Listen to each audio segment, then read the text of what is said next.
Prominent Republicans say they hope to repeal the state's first income tax passed by the Democrat-controlled legislature. Once Governor Ferguson signs the millionaire tax, opponents will start to gather signatures to get a ballot to voters. In addition to that initiative, lawsuits are expected. I spoke with Jim Walsh, the chair of the Washington GOP party, about their latest efforts. So why not just wait until the legal challenges play out? That's a good question. There will be lawsuits, there will be initiatives. I believe they kind of work synergistically with each other. The lawsuit, of course, has to dig into the constitutional issues of the tax.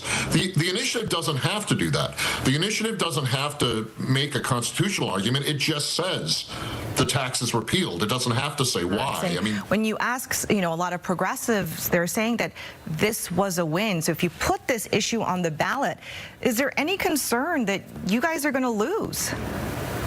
Well, you always have to take that to an account. I mean, it's politics. You can't be assured you'll prevail, but the polling we've done indicates there's pretty strong bipartisan opposition to this tax.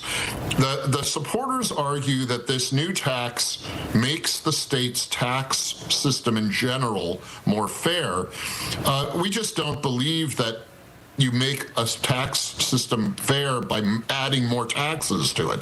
We think if you want to make the tax system more fair, reform the existing taxes, don't make new taxes. When you look at the capital gains tax and it went to the voters, Jim, they liked taxing the wealthy in this state. And that's why I ask you that question on whether or not you think that you might lose.